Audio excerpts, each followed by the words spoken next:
So, yun lang ang ating muna magagawa ngayon. Kunting mag-upload lang tayo maya kasi walang upload si Kuya Boss. Ilang araw, 2 araw na naman. Sayang yung mga pagkakataon. Kasi hirap nga tayo sa budget. Wala tayong budget kaya hindi tayo makagala-gala. So nakapanghinayang talaga.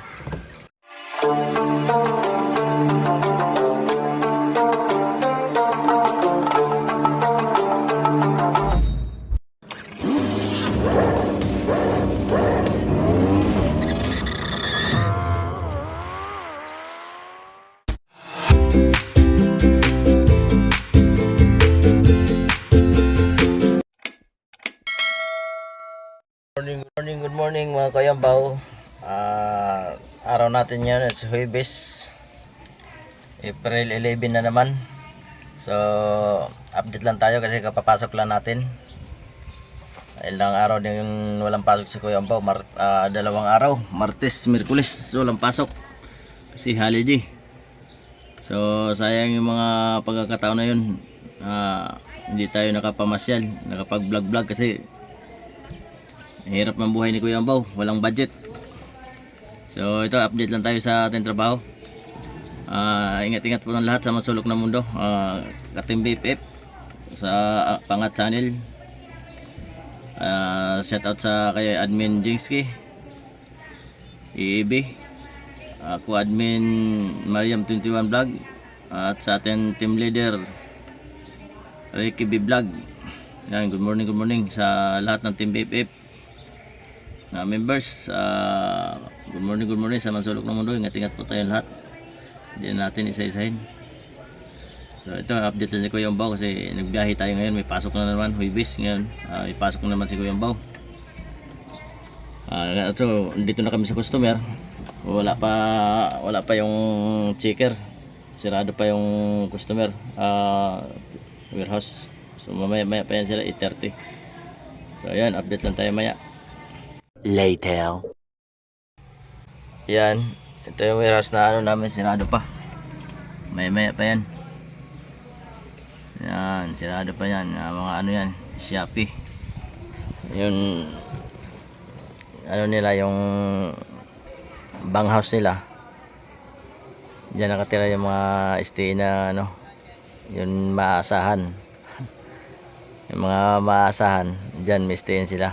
Andiyan yung bantay ng mga Chinese, andyan yung mga checker, yung manager nila na may manager sila dyan din nakatira. So yung mga babae na malalayo na galing kasi ito silang Binondo dati, dyan nag-i-stay nila. So linipat dito sa Pontorin, Caloocan, Pontorin, Caloocan. So napalayo sila, kaya yan, mga pasok ng mga 8:30. Yung iba naman yung nasa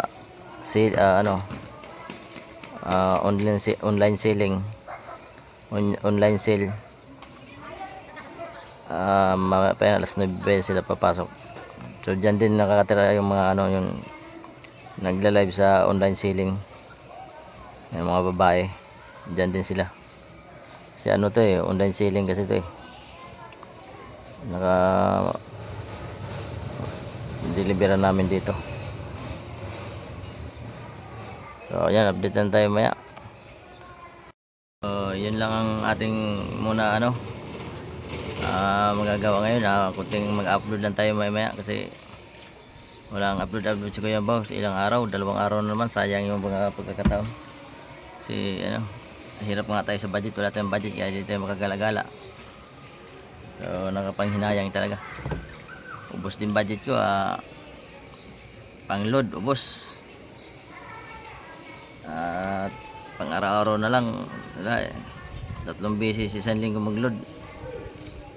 So butin lang, nakiki-wifi ako doon sa autor ko minsan. Pagod din pagod na siguro. Baka siguro